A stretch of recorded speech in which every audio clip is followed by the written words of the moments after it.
Hello, everyone, and welcome to Aquarian Radio at aquarianradio.com. I'm your host, Janet Carroll Lesson, and my co-host, Dr. Sasha Lesson, just got here, so he may join in this conversation today. But we have this incredible conversation that we're having today with Michael M.A. Carrano, and we're also joined by Ethan Indigo Smith. And today's show is an episode of Cosmic Consciousness. And the subject of this episode is the Age of Prometheus. In it, Michael M.A. discusses his theory of civilization as a fully conscious, self-reflected superorganism, which he calls Prometheus.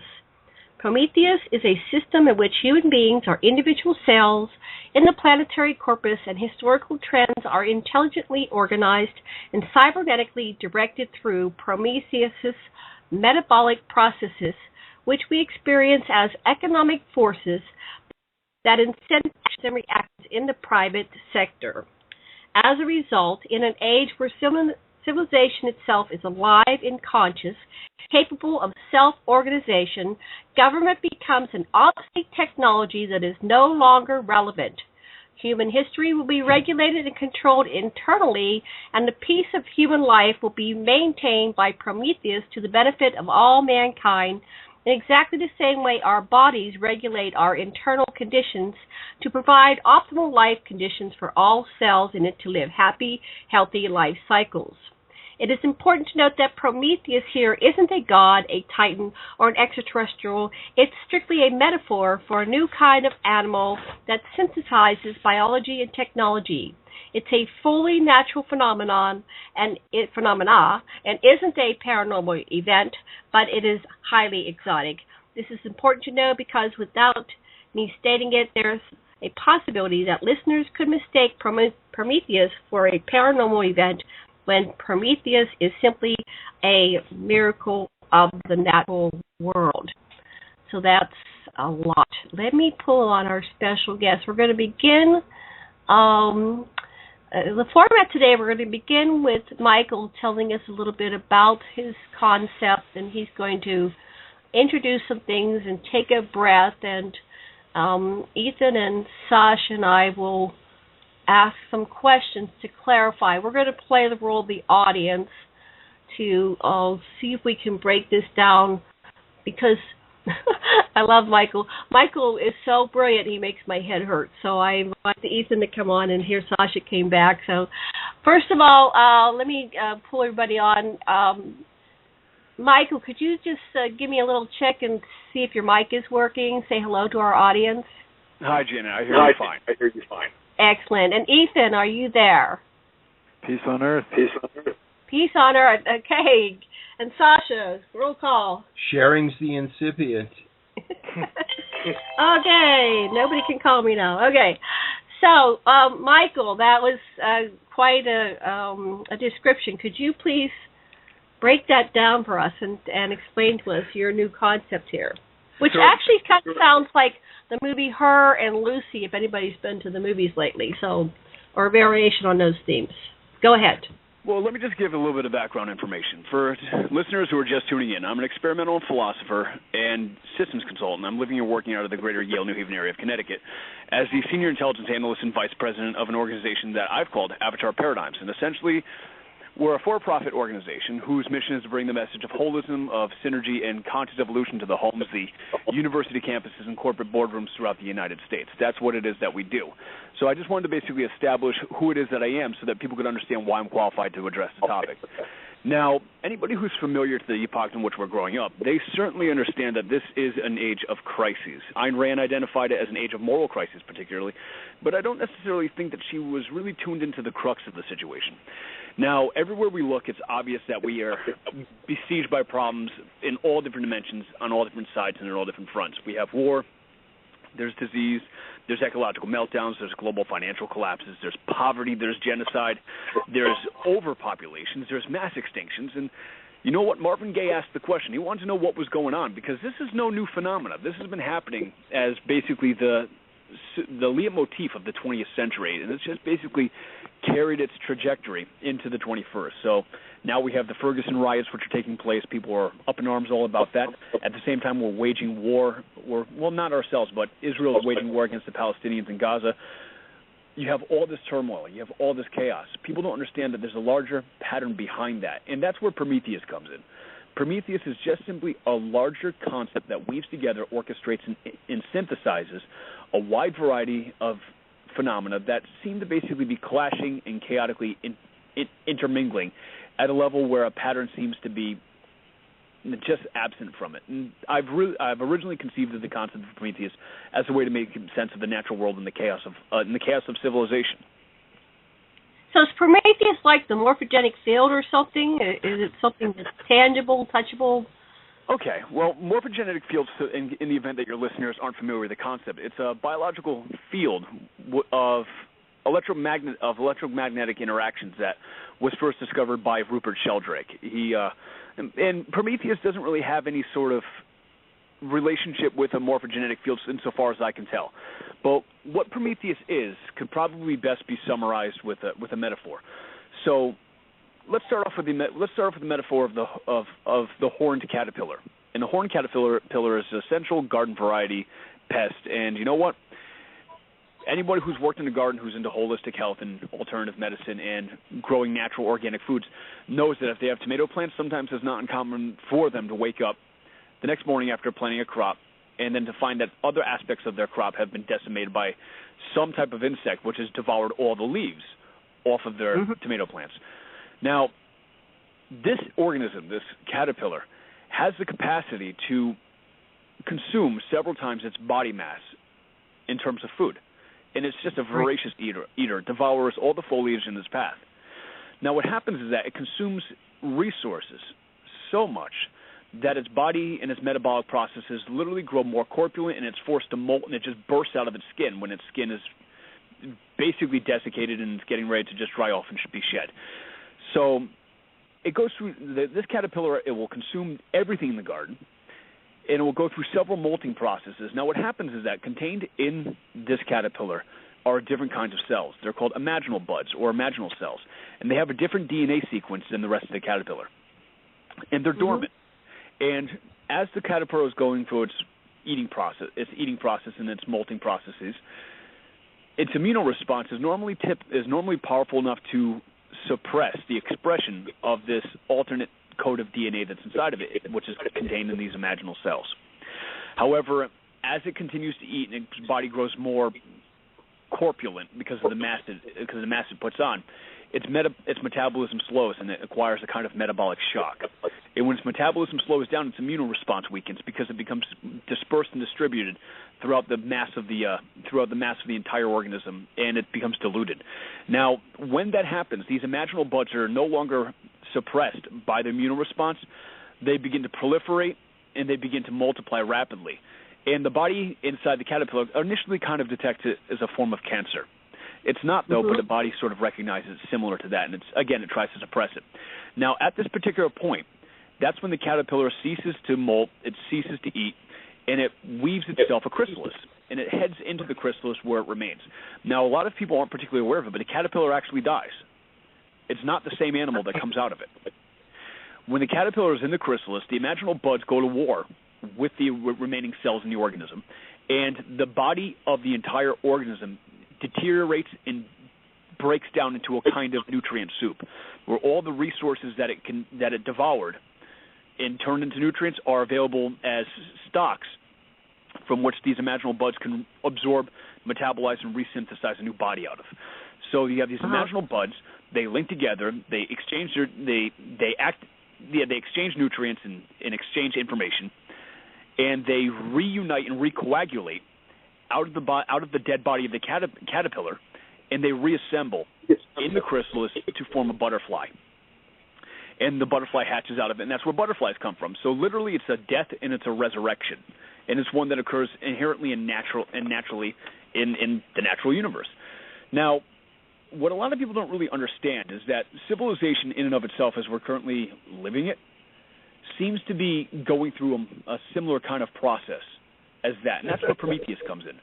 Because if we look at the modern age, which really began with the Gutenberg printing press, and probably even with the Copernican revolution, with the discovery that the sun itself is the center of our solar system, the Earth moves around it, and along with Johannes Kepler's discovery, along with Isaac Newton's Newtonian physics, when we became first aware that man has the ability to reason and to discover the hidden artifices and mechanisms that make progress possible in the natural world, that's when the modern age began, and now we're just beginning to arrive at its terminating edge.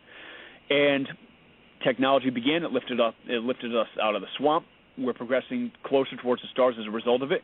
Our civilization is expanding outward, and it's consuming massive amounts of resources, polluting as it goes, just sopping up metals, following up the water, wrecking everything on the face of Mother Earth as it progresses.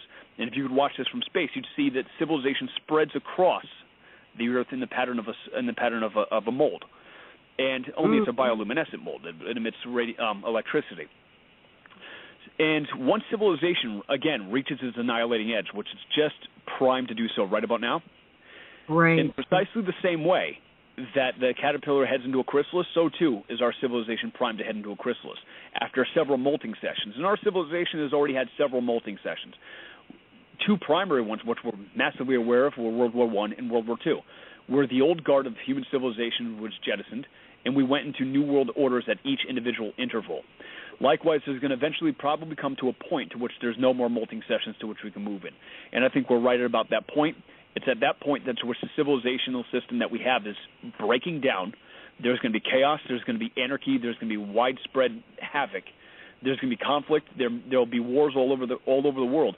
But at that particular point, that's when the imaginal buds of this new variety, this new species of civilization become activated. Now, Paul Ray, I believe his name was, he was a sociologist. He identified this new species of consciousness in the human repertoire as cultural creatives. And cultural creatives are distinguished from other personality types because they place a premium on authenticity and communication, on rationality, on the pursuit of opportunities. They're less oriented towards a fear-based perspective of the world and more oriented towards a love-based perspective of the world. They believe intrinsically in the quality and the integrity and the potential of human beings. And they also are given towards viewing human life and human beings and human civilization as a kind of holistic, transpersonal entity where everything interacts and everything is synthesized and everything integrates at that particular level. That's what the cultural creatives really are. So right now, you have the emergence of these cultural creatives throughout this civilizational superstructure, and they parallel the existence of these imaginal buds or these imaginal cells in the body of a caterpillar that's breaking down inside of its chrysalis.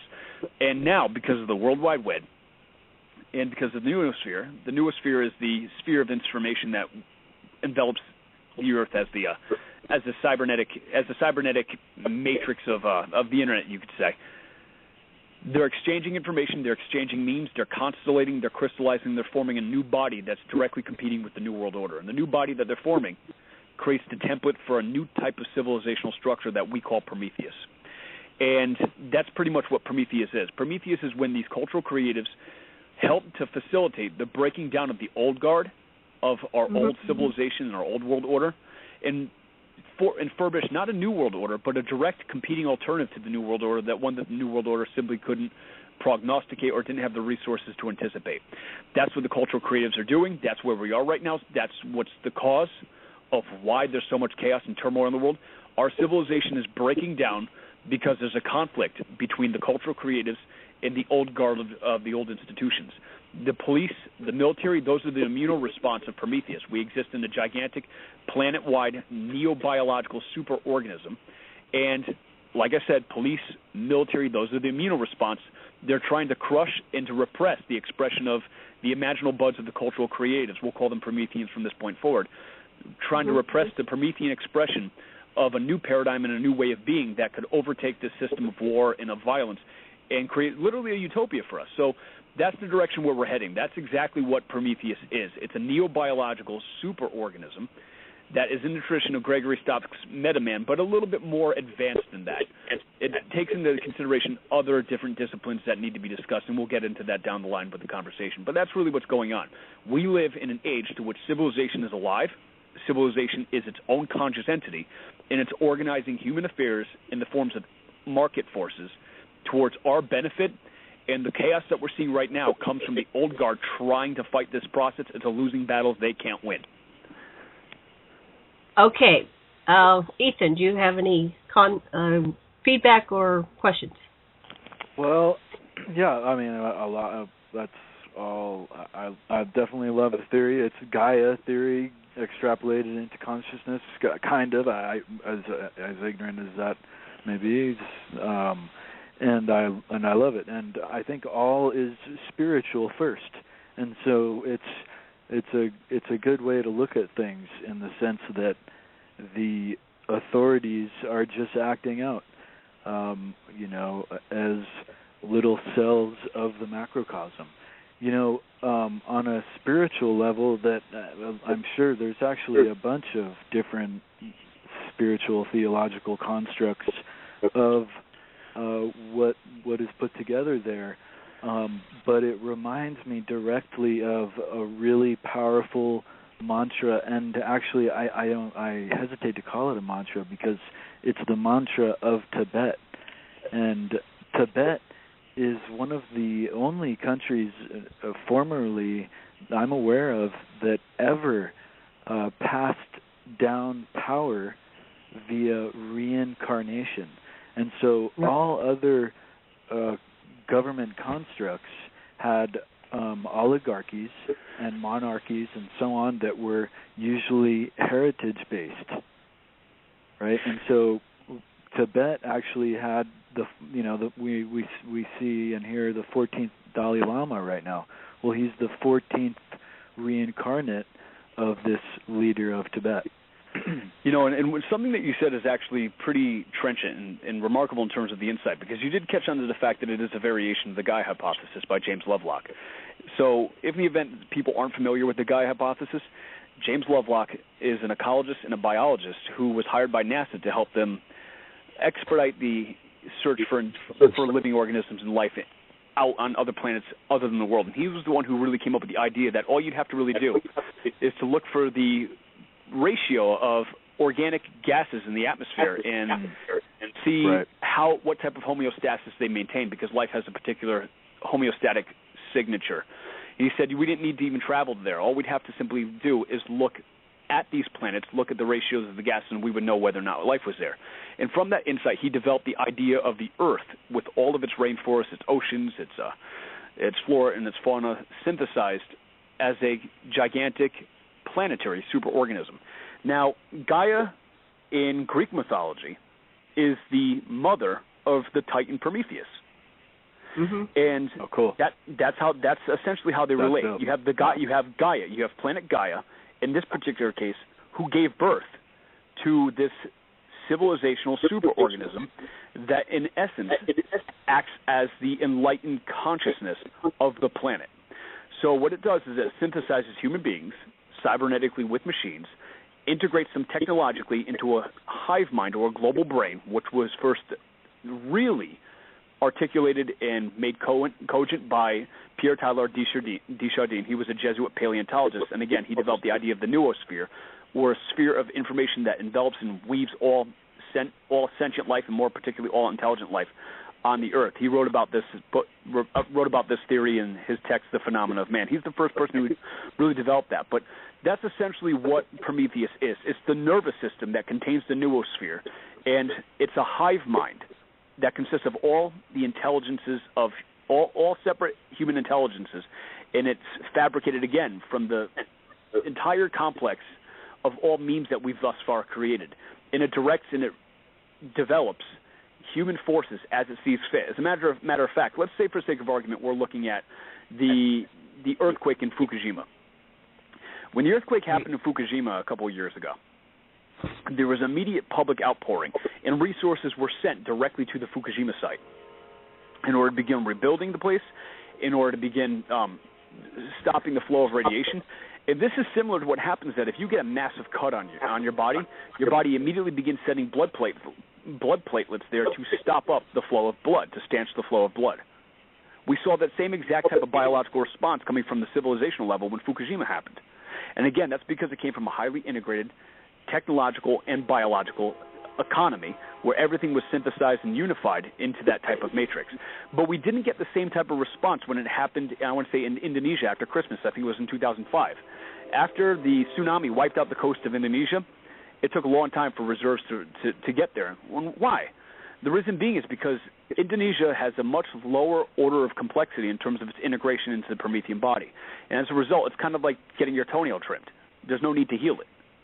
We also had opposing forces, so we had a global response, but we call them the Illuminati, that came in and stifled the response, and so we still have Fukushima flowing out of control and polluting our atmosphere, which is, eventually going to destroy us. Dr. Lesson wants to say something. Well, it's just it's interesting.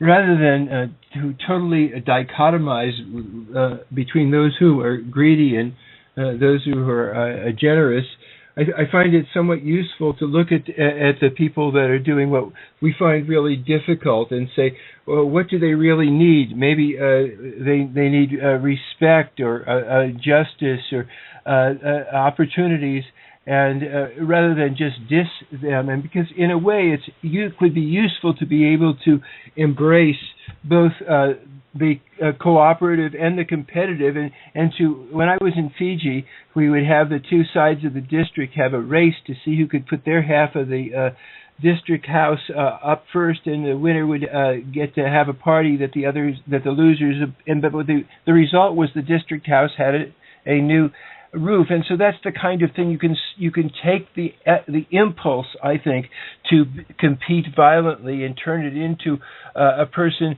striving to meet their needs in a cooperative and integrative fashion. That's what I would hope. What happens is that in the body Promethean, cooperative cells, which are cooperative human beings, and competitive cells both play an essential role in the various synthesis of its differing tissues. And again, you could look at a slum as a type of tissue. You could look at it as a suburb as a type of a tissue in the body Promethean. And what happens is that there's not really a kind of mindset that is really at odds with it. For example, let's take the Illuminati. Now, the Illuminati is essentially code for the fraternity that many members of the plutocracy that really commandeer the reins of government in our society belong to. And it's kind of like their social club, and that's kind of like the catch-all phrase for which we speak about the elites in this country. But when we look at members of the Bilderberg, the Trilateral Commission, or the Council of Foreign Relations, who tend to basically populate the echelons of our society with regards to wealth and money and power, Prometheus doesn't readily recognize that they're intrinsically at odds with its body. They have a place, they have a point, and they have a purpose in precisely the same way that the central nervous system of the caterpillar had a place and a point and a purpose for the directing of biological functions. But that central nervous system of the caterpillar is obsolete now. It's no longer necessary. It needs to be devoured. It needs to be metabolized. And that's essentially what's going on in the body Promethean. It's activating its imaginal buds through the cultural creatives, which are us, we the Prometheans. In the New Age community, they call the cultural creatives indigo children. I don't know too much about the concept of indigo children, but that's the concept behind it. And sociologists have recognized that there's this emergence of cultural creatives. Again, I call them Prometheans. So there's this internal culture war which is going on with the old system, the old guard, striving to suppress the expression of the Promethean potentials. Now what happens is that as we constellate and as we begin to exchange information and new memes and new ideas and new ways of doing things, and we begin to make more technological innovations and more cultural breakthroughs, the old way of living and the old bureaucracy that we used to really define our civilization with ceases to be no longer relevant. Now, one of the reasons why is simply because of this. When you're looking at, let's go back to 1999. 1999 represented the apex of really the modern world, the height of the modern world's civilizational structure. And at that particular point was just before the precipice of when everything began to break down. It became inflexible, it became moribund, and it became exceedingly difficult for the civilization as a whole to react with the versatility that it needed to reflect with in order to meet the demands that life on Earth required. And that's one of the reasons why the breakdown happened. And the reason being is because you were looking at 500 years, 5 centuries of bureaucracy compounded on top of itself, layer after layer of stratification. In Europe, you had 200 years of bureaucracy. Here in the United States, stratified layer upon layer on top of one another. they calcified, they hardened, and then they crystallized. So because they've crystallized, the flexibility of these different types of continental governances was compromised severely. Because it was compromised severely, it couldn't meet the needs of furbishing all that was required for all of members of its population to survive. Those were the life conditions to which the cultural creatives came to the fore. Those are the life conditions which are now producing these Prometheans, and these are the life conditions that are going to lead to the facilitation of this new Promethean vision. Government now, in the wake of Prometheus, is obsolete. The New World Order is obsolete. There's no longer a need for it. Civilization as a whole will self-direct and self-organize. Now, here's the thing which tends to surprise people. If government is obsolete, so are things like minimum wage laws or gun control laws. Prometheus is going to figure out a way to intelligently organize from the level of the Promethean down to the local level of which we live at, to the interest of all human beings involved. Now, let's look at some of the unnatural intelligences what Prometheus uses. Some of them are counterintuitive, and I began investigating this as a libertarian. Now, everybody wants to go ahead and everybody wants to live in a peaceful world. But why is it that science and research consistently shows that the more guns proliferate in the world, the more peaceful it gets? It's so counterintuitive that it doesn't seem to make any sense. How is that even possible? Only with the instantiation of Prometheus does it really become totally cogent and crystalline to us. Now, what happens is precisely the same reason that countries with nuclear weapons don't go to war with one another. If a country nukes a country that has nukes, their destruction is mutually assured. So the fear actually binds them together into a relationship that demands and requires their harmony. It requires their harmony because they both have the means to destroy one another. And as a result, their harmony becomes ensured, and because of mutually assured destruction, so they become more tightly coupled and more tightly integrated. It's kind of like what would happen if your kidney went to war with, I don't know, your bone marrow. That happens. Well, does mutual assured destruction, that policy, do you think that will apply to India and Pakistan, or say hypothetically Israel with another nation? Well, let's look at it this way. The mutually assured destruction between India and Pakistan is precisely what keeps the peace there. It's precarious, but here's the thing. That tends to frighten people. But anybody who understands complexity and chaos understands that all peace and all stability in systems comes when a system is resilient enough to balance carefully at what they call the edge of chaos. Well, what about the fact that the nuclear weapons are derived from nuclear power plants, predominantly the material? And so that's part of what I call madness, honestly. I think MAD is quite mad. Well, so yeah, that's why I interrupt. And that's fine. It's all relevant, and it's all part that needs to be addressed. And let's look at it this way. Which Janet pointed out, Fukushima could be, and this is not conspiratorial. It's more physicists saying that it could be a extinction event. Could cement what a lot of people were calling the sixth extinction event on the planet already. We'd have to look at it. It's definitely a dreadful part situation. Of the MAD is the nuclear power plants.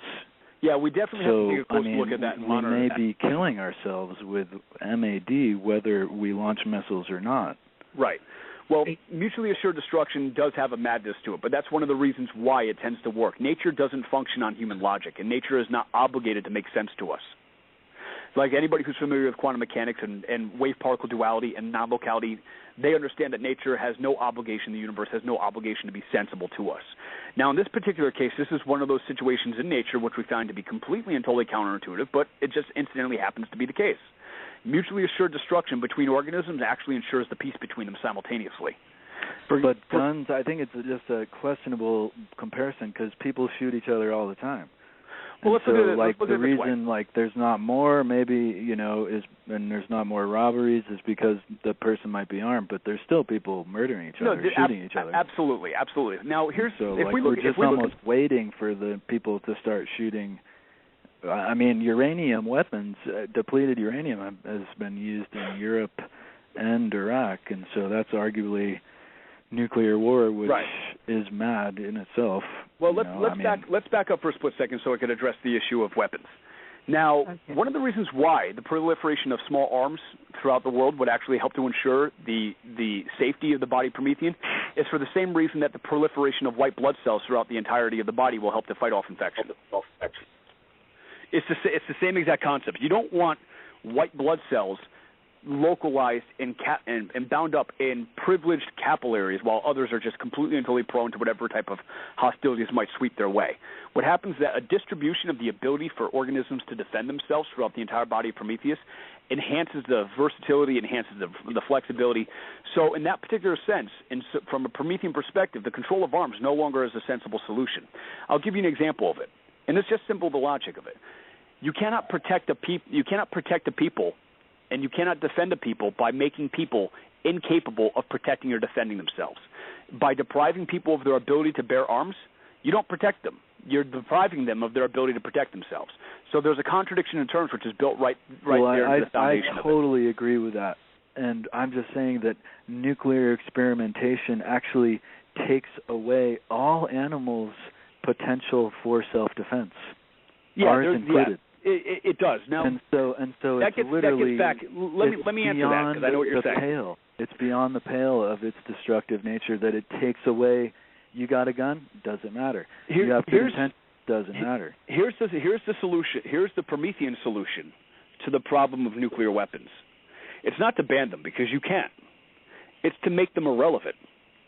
The way to make nuclear weapons irrelevant is to make nuclear power irrelevant. And the way to make nuclear power irrelevant is to discover a source of energy that's far more abundant and far more powerful than nuclear energy. And the way that we can do that is through the Casimir effect.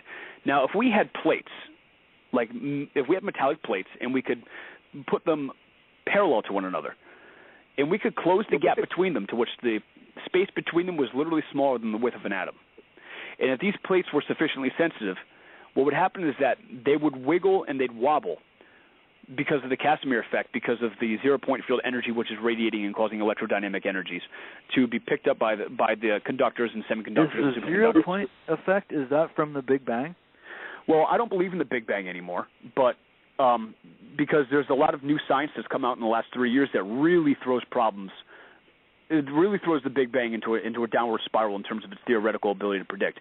I'm now a component of plasma cosmology and of the electric universe through the work of Wallace Thornhill, Halton Arp.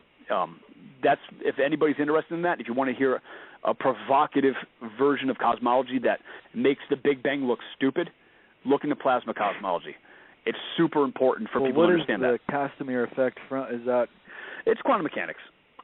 Okay, but it's quantum mechanics. It's not a background vibration. It's kind of like that. The source of it is the background vibration. It's not the cosmic microwave background, which is sort of supplying the energies of it. That's not where it's coming from. It's just simply the fact that the universe is filled with a quantum ether, which we call quantum foam.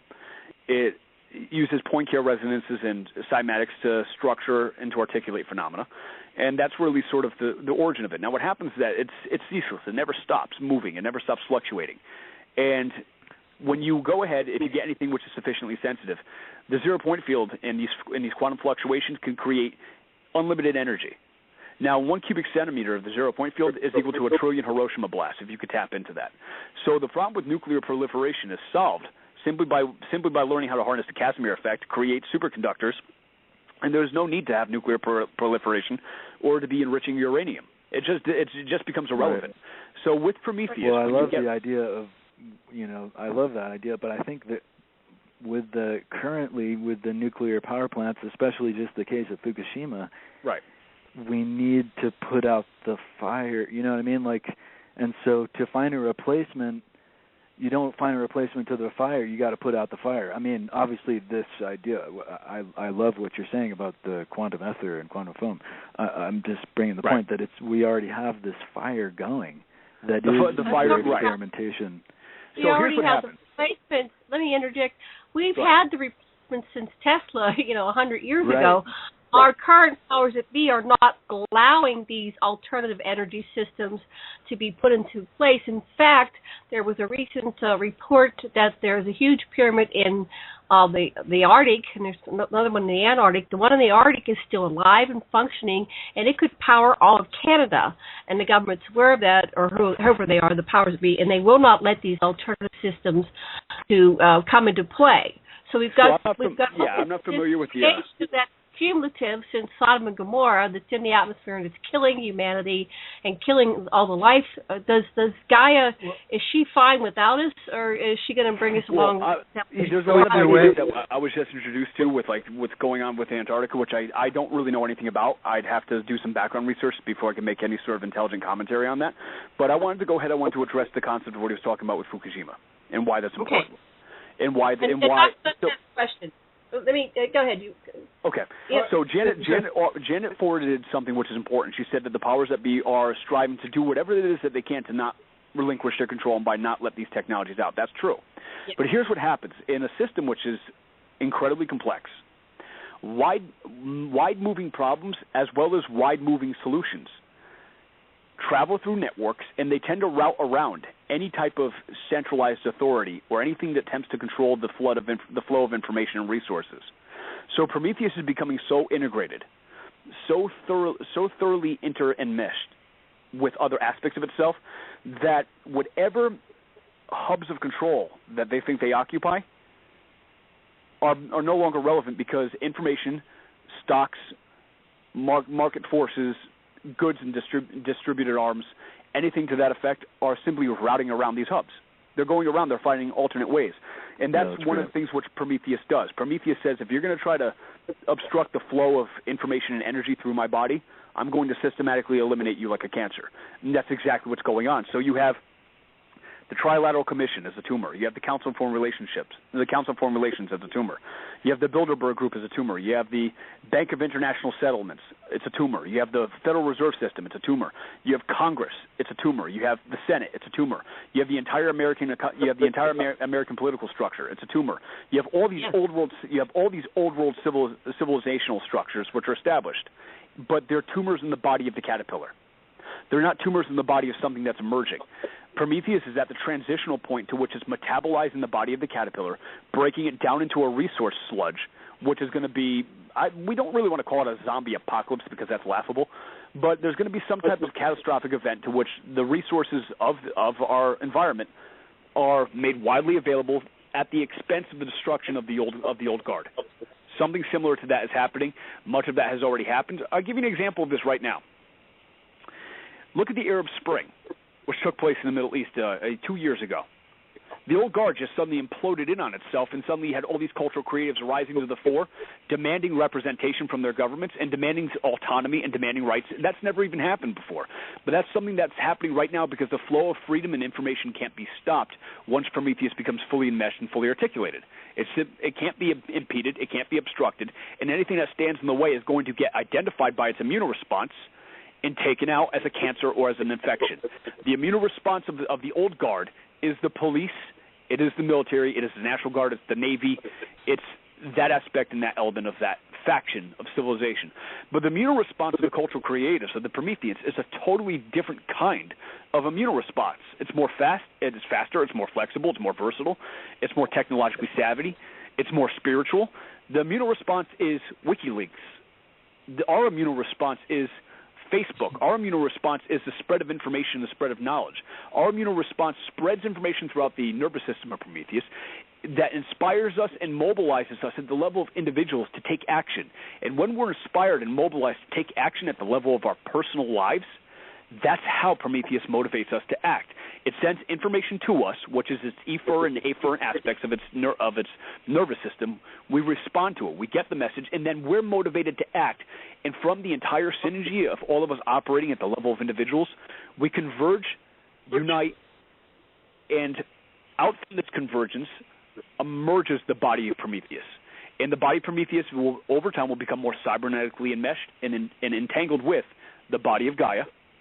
And as a result, we could actually expect, as time progresses, to see eventually a seamless and flawless integration between where nature and technology become indistinguishable from one another.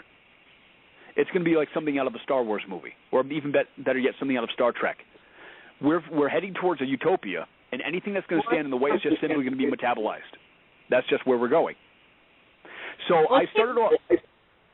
What was that? I was just about to say, it seems to me that with all these events, you know, what's happening in Israel, what's happening in Ukraine, what's happening with the race thing in the United States here, and all these things, they're instantaneously available on the internet, and we have everybody responding, and it's becoming.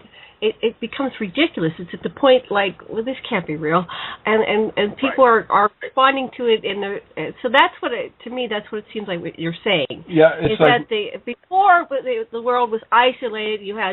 We didn't have the internet. We had World War II. We had things happening, and it took a while for the information to get out. But now everything's instantaneous. And it gets Facebooked, it gets spread to all the people, and you have all these responses. I mean, literally everybody on the internet now can make their responses and put their input into this field, this grid, this I call it Minerva, the computer, the internet, the consciousness of the planet, and our input is already reflected into this global mind with our emotional response. And so I call her she because to me I'm tired of Prometheus and the man stuff. It's like I think it's Minerva who's more compassionate. And she's the mother. She's Gaia. She loves her children, and she's going to preserve us because we're worthy of preservation. Well, let's back up for a split second because another idea that it's important for me to express is how free markets work in Prometheus. Now, what happens is that in the old guard, in the 20th century way of doing things, prior to the new millennium, we had a left wing and we had a right wing paradigm. There were liberals and then there were conservatives. I'm not a liberal and I'm not a conservative. I'm off that chart. People who are off that chart are called radicals. If you understand and you abide by concepts like Promethean theory of society and Promethean anarchy, which is what I subscribe to, then you're not a conservative, you're not a liberal, you're a radical. So I'm a radical.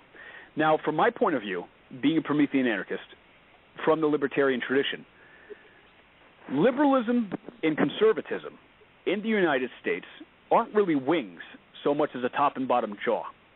Now what happens is that for the last 60 years you had the liberals who basically made weapons of the public's compassion and leveraged their humanitarian instincts against them to deprive businesses of their economic liberties in the name of promoting equal opportunity for all, in order to prevent poverty, in order to prevent hunger, in order to prevent sickness, so that everybody has an opportunity to succeed.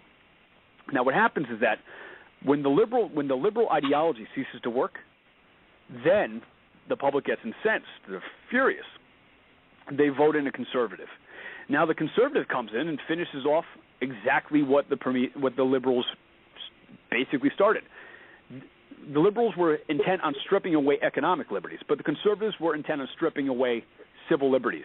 So the economic liberties that were stripped remain stripped. They might repeal one or two or maybe five of the laws that were really noisome to the conservatives, but ultimately the trend is towards less economic freedom. But the conservatives come in and then they start banning gay marriage and they start banning different variations of human liberty at the civil level. So what we do is that we go back and forth between this liberal and conservative type of paradigm without ever realizing these aren't two wings that make a political system fly. They're the two jaws of the beast of the apocalypse, which are closing in around us. So Prometheus is a way to get out of that paradigm. Prometheus is a way to show how full of crap the left-wing, right-wing paradigm is and how it's no longer relevant. Now what happens is that laws at this standard of existence don't really need to be instantiated. People are going to come up with their own laws. The Promethean body is going to develop its own way of doing things. We don't even know what type of way it's going to develop things for the long term, but we know that the more freedom that people have and the more we pass at least some marginal provisions to protect the rights of others, the more the social order is going to emerge from that. But let's look for a split second at how free market economics works in a Promethean system and why we don't need laws to dictate how economy should run in the Promethean body. Now, Adam Smith, when he wrote The Wealth of Nations, and it was first published in 1776, he was probably the world's most eminent economist, at least the most widely read economist, probably just outside of Keynes and, I'd say, Mises. Adam Smith came along, and he wrote The Wealth of Nations, and he noted that economies have this ability to self-regulate, and he didn't quite understand how. He just described it as being controlled by an invisible hand of the market, which seemed to ensure that everything remained beautiful and delicately balanced and artfully synthesized. So the invisible hand through the Enlightenment and through the Industrial Revolution was largely attributed by the religious to God. And it was only since the discovery of systems theory and the science of complexity and chaos that we understand it to be symptomatic of a servo mechanism which is at work within the greater market ecology. I'm not talking about an economy, I'm talking about market ecology. Now, Prometheus actually is the identity of who that invisible hand belongs to. The invisible hand of the free market is literally an extension of the body Promethean and of its ability to autopoietically organize events, meaning to self-organize and to self-regulate. Now, I'll give you an example of how free market economics works in Prometheus. If we go ahead, if we abolish, let's say, minimum wage laws, we'll have less poverty. Now, that strikes us as counterintuitive, but from the Promethean level, it certainly isn't, because Prometheus will organize it in such a way that the resources will be mobilized to where they need to go more flexibly and more adaptively than if we interfered and interjected in its processes. Here's why. When you go ahead and you essentially prohibit anybody from joining the workforce, which is essentially what you do when you instantiate a minimum wage. If you say the minimum wage is $10 an hour, what you're essentially saying is that nobody is allowed to work unless they can guarantee that they can produce $10 of value per hour for their employer, which creates an entire swath of the population who can't be employed. As a result, unemployment increases. When unemployment increases, you have a greater demand for resources. With a greater demand of resources, prices at that particular level tend to basically spike, and as a result, theft and crime goes up because people are now snatching items and things to that effect. But what happens is that if you go ahead and if you get rid of that law and you allow Prometheus to self-organize without the human obstructions interfering in its metabolic processes, well, what happens? Well, when minimum wage laws are eliminated, what happens is that there's no longer any incentive for organizations and corporations to ship out their manufacturing operations overseas. So you find that manufacturers are going to start returning back to the United States because it's cheaper to actually hire people here in the U.S. than it is to send all of your products overseas back and forth in order to sell to the market. So you're going to create jobs here just by getting rid of that law. Now, once you go ahead and you create jobs here, unemployment is going to be reduced. Now, when unemployment is reduced, tax revenue increases. When tax revenue increases, you have more funds which are available to go in towards feeding the poor that are on subsidized living. You have more funds to be able to go ahead to be available to provide health care for people who aren't really covered and they're dependent on the state for providing that. So in that particular instance, just by getting rid of minimum wage, there's suddenly more funds to feed the poor and help the sick. Another way is that by getting rid of minimum wage and by reducing unemployment levels, because more people now are working, and because people no longer have to go ahead and raise the price and reflect the artificially inflated cost of minimum wage in their operations at the rates to which they're purveying goods, cost of products come down, correspondingly so. So that even though they might be getting paid less than minimum wage, products are now cheaper as a result of supply and demand economics. There's now an entire economy of people who have a demand for products, can't afford them at the pre-reduction of the minimum wage level, but they still need to be sold to, and people can still make money selling them. They'll lower the prices just to market towards them. So getting rid of certain laws actually has the impact of making market forces through the body Prometheus more intelligently coordinated and controlled. And that's just a simple example of how the Promethean intelligence is capable of organizing society to our benefit without the need of an arbitration or a government or authoritarian figures interjecting themselves. Get rid of government, and you save a lot of money. You save a ton of money. You save a ton of money. Get rid of money, you save a lot of money, because that whole banking and everything is a whole industry, and then legalize, legalize all the drugs, just to punish people for doing things like killing or violence, and legalize all consenting adult interactions, sex. Then then the prisons are out of business. You don't have to legalize it. Don't have a law in the first place. You don't have a law against it. That's exactly what it is. You don't have the law in the first place. So let's back up for a split second. Gaia, you had everything $1. Everybody's hour labor is equal to everybody else's. And those who love being brain surgeons will be brain surgeons, and they won't be doing it because they're making $500,000 a year. They'll do it because that's what they like to do. Can I just interject real quick? Yeah, absolutely.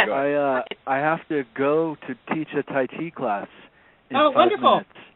But I wanted to say that the whole hypothesis, or really observation, is maybe a better way to put it, reminds me of that Tibetan mantra, Om Mani Padme Hum. And I have a quote here that's written by Lama Anagarika Govinda from the book Foundations of Tibetan Mysticism. And it's really quick. Om is the infinite, but Hum is the infinite in the finite, the eternal in the temporal, the timeless in the moment, the unconditioned in the conditioned, the formless as basis of all form, the transcendental in the ephemeral. It is the wisdom of the great mirror, which reflects the void as much as the objects, and reveals the emptiness in things as much as the things in the emptiness. To see things as parts, as incomplete elements, is a lower analytic knowledge. The absolute is everywhere. It has to be seen and found everywhere. And he's talking about the Om Mani Padme Hum mantra.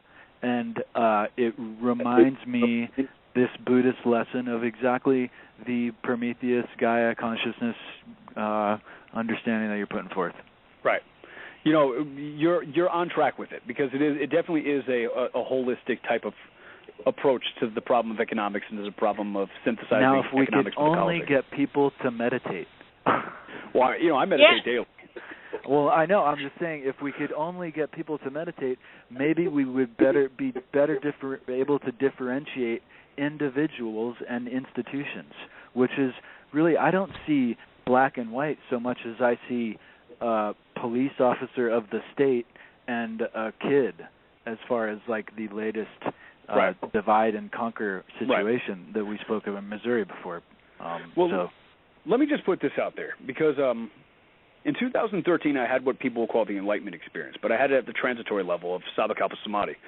And it was only up until 2014 in June, which I crossed over into what some call Nirvakapa Samadhi. That's a totally different discussion. I want to say this, because there's a lot about enlightenment that, when I've had the experience, I realized that there was a lot about enlightenment that can be said and can be cogently articulated and can be placed into words and can be communicated artfully, even though there's much that can't.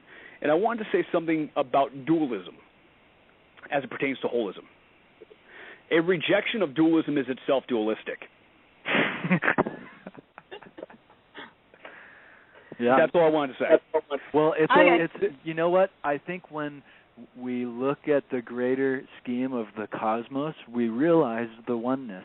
But being manifest as a human being, we cannot escape dualism, such as you just point out. Yeah, you can't really, but you can't escape holism either. I mean, how am I not myself? You remember I Love Huckabees? How Am I Not Myself? That movie, the philosophy movie. Oh. It's hilarious. You got to watch it. That crazy girl. How am I not myself? Yeah, she asked, "How am I not myself?"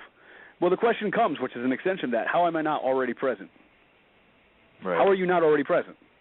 But again, so what happens is that, sure, there's problems when it comes to talking about massively integrated cybernetic systems with feed-forward loops and feedback loops, which intercurriculate and they self-organize and they autopoietically spawn levels of complexity far beyond that which is submerged within them. There's all that great stuff which is going on with it. And it comes up with, how do we talk about that intelligently?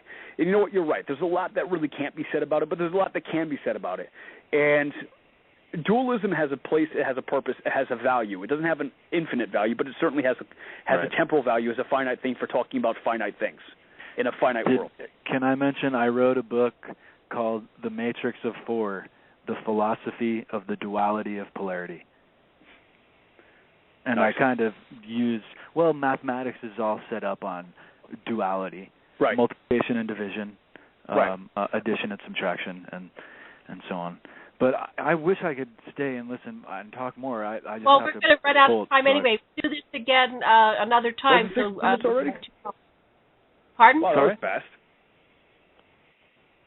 Yeah, we only have 5 minutes. Well, peace on earth. And we'll see you next week or something. Bye-bye. Just call me or Talk soon, email me. Michael, you're the man. Okay.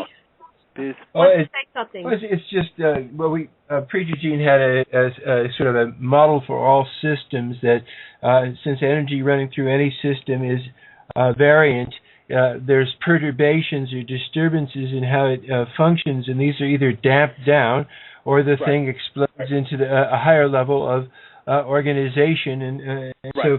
And so in terms of the body politic, the collective consciousness of humanity, if some have said 3% concentrating can create a reality, and it's like the pineal gland of humanity by the cultural creatives grows larger and larger and is able to influence the rest of the chain of consciousness within the astral body of humanity collectively. You know what, Sasha? If those are the memes that make it intelligible to you, then more power to you. So long as you get the gestalt and you understand the concept, then you know what, you're good to go. Yeah, I heard that's why there's 7.5 billion of us, so that we would have enough numbers to make 3%, which would be sufficient. That would make it.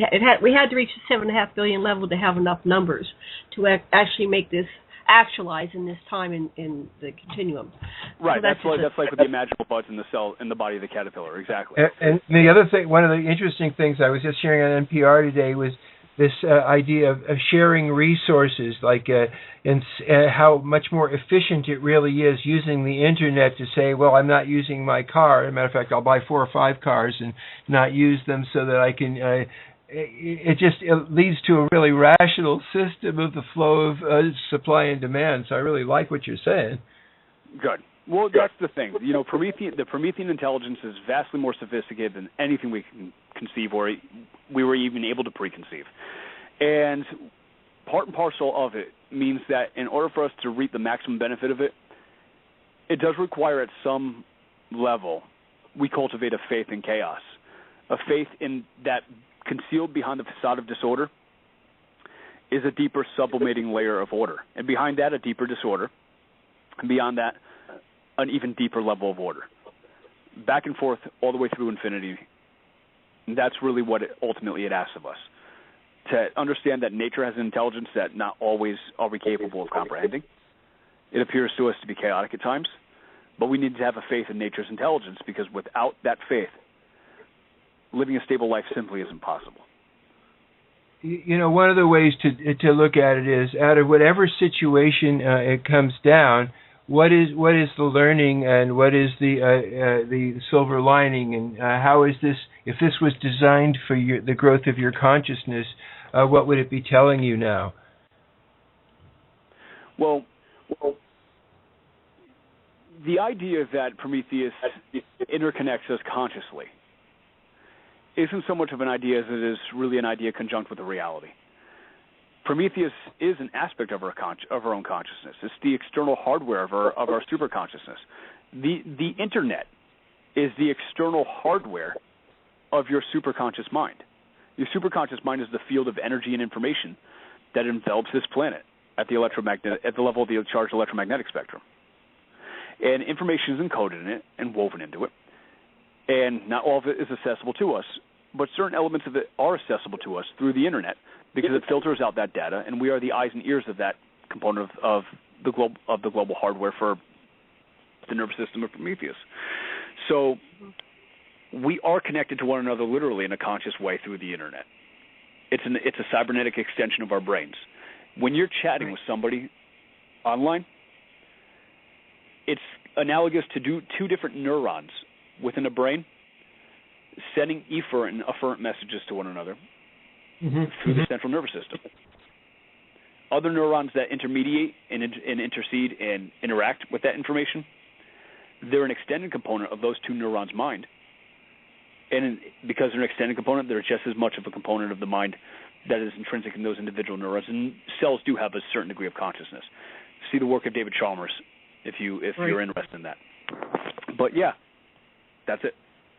Okay, well, we are running out of time. Any final words for our listeners? Yeah, if anybody wants to go ahead, they want to get familiar with my work, or if they're interested in taking a look at my publications, they're more than welcome to go to www.avatarparadigms.com. So once again, that's www.avatarparadigms.com. My name is M.A. Carrano. I'm an experimental philosopher and systems consultant, and it was my pleasure to go ahead and join Janet Kira Lesson and Sasha Lesson here on Aquarian Radio. And we had Ethan Indigo Smith. Thank you for joining us.